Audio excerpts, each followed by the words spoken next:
Pro boxing fans here with Adam Smith. Adam, we've just watched a great card, but let's talk about the main event. Lauren Price defeating Natasha Jonas. What did you make of that? It seemed like a convincing performance from Lauren. I thought Lauren was absolutely brilliant from start to finish. I thought that she was sharp, razor sharp.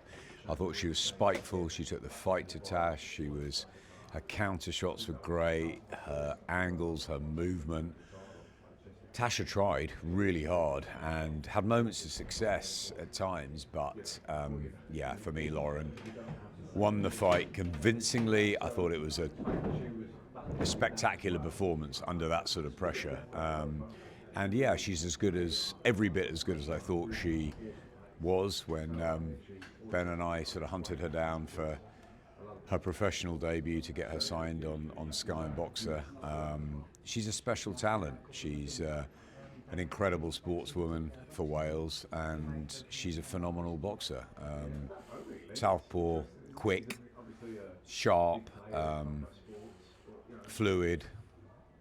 Yeah, I thought she was brilliant tonight, and I thought she also looked fresh in the sort of 7th, 8th, 9th round. So Tasha was really up against it, and she wanted it so much, Tasha, and she tried, but she just couldn't. The speed made the big difference, I thought, tonight, and it was a convincing win for Lauren Price as she unifies the titles, and one more to go. So if a star wasn't born in Cardiff when she won the world title, it's certainly seen a star born professionally now. Amateur, of course, she won the gold and she's an MBE already, but as a pro, a star was born tonight on a fantastic night for women's boxing at an atmospheric Albert Hall. It was brilliant. Lovely talking to the fans, what noise they made. Everyone had a great time, and thoroughly good night. Do you want to quickly pick your brains on the big news that broke out yesterday? Turki Alalshikh and Dana White's TKO Promotions, the boxing league that's going to get formed.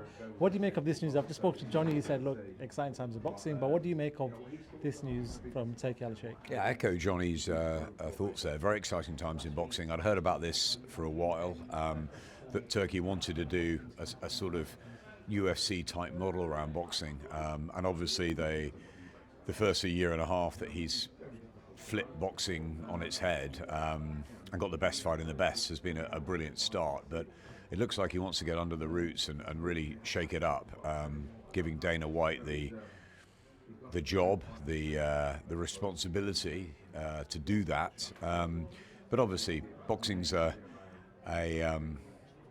big environment, and it's got huge history as a sport. And the world titles, you saw tonight what unification means, the WBC, the WBA, the IBF, and then the WBO that Lauren wants to win. They've got a lot of history, so too the promoters. So I'm unsure about sort of how this will manifest and work out in the coming weeks and months, but it's very, very exciting times if they want to try and get boxing under one sort of area where it's clear who the champion is from each division. I think for the casual fan, it's a wonderful sort of idea, and I think we've always wanted it to get, the heavyweight champion, the middleweight champion, the welterweight champion, and so on. And obviously, His Excellency's purchase of the Ring magazine is a step towards that. The Ring magazine, always been the Bible of boxing, pound for pound, the rankings there, every fighter looks at, and the Ring magazine belt has meant so much over the years. So does that become the main one?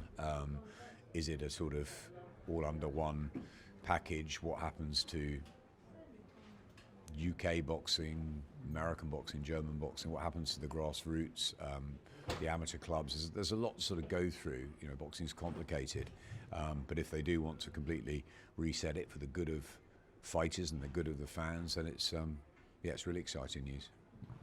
Interesting. Right, I think they're going to start the press conference very soon. Thank you very much, Adam Smith, as always, top man. Thank you.